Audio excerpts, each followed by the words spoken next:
Hi again, guys. Hey, we're going to talk here about another one of my pet peeves when it comes to football manager players, the sort of players I really don't want to start. We're going to take a look here at Yejia, who I was just talking about actually in the last video, the video that came out today.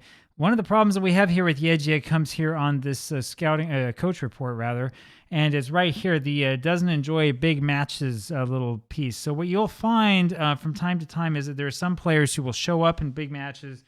There are other players who will just sort of disappear in big matches, and it turns out that Yejia, unfortunately for us, is one of those players who kind of disappears when you have big matches.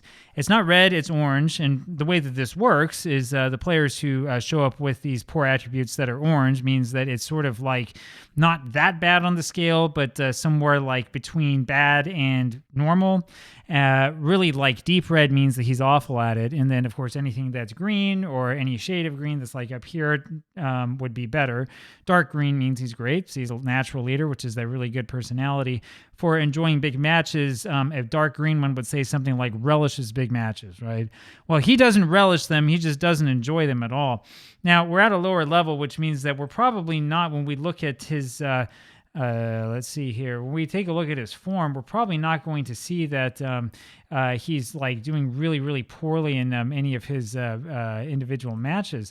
But what you will see as you play with the player from time to time and see what's going on, what you will see is that when the chips really come down, he kind of disappears and doesn't have a good game for you when we're having a big match. It's sort of like a one of those inconsistency, cons that you'll see on scouting or coach reports, except this time it has to do with big matches. This means that if the game is big, he doesn't show up. This is actually a really good example right here. So Leoni, turns out that Leoni is one of our rivals, and when we had this match against Leoni, a match he should dominate, he got a 6.6 rating, right? That's what's going to happen in these bigger matches. If you're playing against a big opponent or if it's a match that has a lot of importance attached to it, what will happen with a guy who doesn't like big matches is he just like won't show up at all. Right? It's awful. It's just as bad as inconsistency. And we'll take a quick look here and see if we can confirm that Leoni is one of our rivals. But it's a horrible thing because when you come into a game, you cannot tell for certain, like, is this guy actually going to show up or not? Is he going to have a good match for us today or not? Can we trust this guy to, actually like play as the player that we know he is and we know he should be, or is you're going to have absolutely no clue about whether he's going to be whether he's going to have any ability to do anything this season or not. Looking through this really quickly, I'm not finding a place here where it tells us exactly who our rivals are. So if you see it, let me know down below in the comments, because I certainly don't. I'm not going to worry about that anymore. You see that with a number of these players, right, who otherwise might be okay. Hanjin's another one who really doesn't like big matches. We can confirm that here on the coach report. Again, does not enjoy big matches. Now, he's great, complete role model. He's a model professional, really, really good player to have around. But the fact that he doesn't enjoy those big matches means that I'm probably not going to start him. Even if he is better than this division, I'm worried because I don't know what's going to happen when the chips come down, right? Is he going to have a game like he did here in this friendly against West Ham, which is a big match because this is a squad that's a lot bigger than us, has a lot more reputable than us and all of this? Well, I mean, I don't know. Maybe he has a good match, maybe he doesn't. Here he had an awful match, 6.7. We had another one of these friendlies against Shanghai Port, which is a Chinese Super League club, and he had a 6.4, right? Totally inconsistent. And then in this one against Taishan, which I don't know why that would be a big match, but he had a 6.3. I remember that one. We had to take him off. I mean, this isn't the sort of player that you really want in your club. Now, another thing I want to say about liking and disliking big matches is that this is the sort of thing that only shows up after the player is a certain age. Really, you only see this come up after the player is 22. The way that this is, I don't have the cheats on, so I can't show everything to you. But the way that this works is this is a attribute that is a hidden attribute. There is an attribute that is called, I believe, big matches or something like it. And if you were to have, everything open in the game and be able to look deep inside, you would see clearly that, this guy likes big matches and this guy does not like big matches. And then you would know ahead of time how things are going. The way that the game actually works, though, is that likes or dislikes big matches attribute on the coaching report does not come out until after the player has turned 22, and then you'll start seeing it.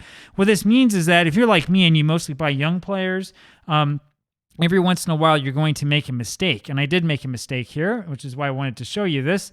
This is Kim Kook-jin, who you might remember from some of the earlier matches. And when I bought him, he looked like he was all right. Balanced personality, I mean, whatever. That's neither here nor there. Fairly consistent, which is normally what we want. But again, he doesn't feel comfortable playing in big matches, which is a problem. So what happens then when we look at his form? Well, it's been a while since we've done anything with him.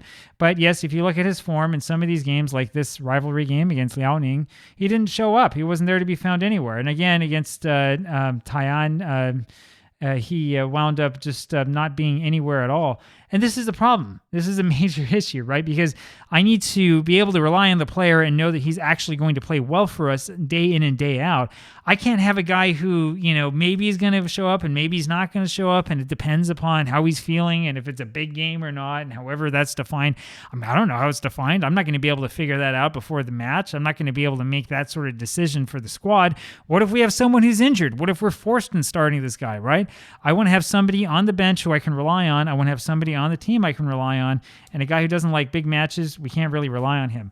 Now, the question is, what do we do about this? I mean, is there something we can do to make it so the guy starts liking big matches? Well, you have kind of a problem. So you can, I guess, sort of mentor it, though the message boards are a little bit divided on this topic. Generally, mentoring will help a player's professionalism and will help their personality and might help the determination, or they might help them gain an attribute or two from one of the other players in the mentoring unit. Big matches, not so much. You're not going to see that one move quite as much. Really, if you want to change big matches, the sort of folk remedy for doing this is to play the player in more big matches and then scold him when he plays poorly. So, in other words, if you want this guy, if you want Kim Kook-jin to make this deep red turn orange, and maybe after like 10 years turn to nothing, what you have to do is you have to keep playing him in big matches, perhaps even lose those matches, and then hope that eventually over time he turns into the player that you wanted him to be. Now, what a waste of time, right? Why am I going to do that? Why am I going to spend, sorry, I'm clicking on the wrong thing. Why am I going to spend all of this time waiting for this guy, waiting for this idiot to, develop into a player that I really want him to be, when I could just turn around and buy a different player? And I did, luckily. I also bought Ru Kang-guk, another North Korean striker, very, very similar. And look at this. He enjoys big matches, right? Same awful balanced personality, also fairly consistent. But the nice part is that he actually enjoys playing in big matches and he has a better rating. Therefore, Ru Kang-guk, even though he's showing he might not have the required ability or potential, is much more likely to make it into our first team. Now, I'll tell you another thing here. The reason why, this is a little bonus for you, the reason why he doesn't have the required ability or potential is because when we compare him to, someone like Delphi, we're going to see that, he just doesn't quite make it. Delphi's the same age. And look at this. Better aerial, better mental, better defending, better physical. They have about the same amount of speed. I mean, that's not, record-breaking or anything like that. Delphi's got better vision, and attacking, technical, they're about the same, right? That's the thing. This guy's just a better player, right? That's the reason why. We got this guy, and we can still sort of develop him for maybe like a year or two, but he's probably never going to be as good as this one. So that's the reason why it says, maybe you don't want this guy in your club. I don't really care one way or another. I mean, I'll loan him out forever if the game lets me, if we can find a club for him to be loaned to. Anyway, that's all off the subject. The real point here is that when you run into that does not like big matches flag when you are scouting for a player, don't buy him. And if you have a player who's flagged like that, I always recommend, as you've seen me do here, I recommend putting this little flag on him. The way you do that is you go into the game, you go into the notes. So here's Kim Yong-il. He also doesn't like big matches. You go to history, you go to create note, and look at that. I have one here for him. It's probably big matches. Yeah, I just name it big matches. That's all. There's nothing in it. And I save it. And that way, every time I'm like, who am I going to put in? And I think, Kim Yong-il, I will see the little yellow flag, and I'll be like, something's going on. And if I forget what it was, I can click in and be like, that's right. This guy doesn't like big matches. I can't start him in this one. There you go. That's the way you deal with it. My advice, once again, is instead of trying to cure players of the problem, sell the player, buy a player who doesn't have the problem. That's the easy way to do it. Take care, and I'll see you tomorrow. Bye.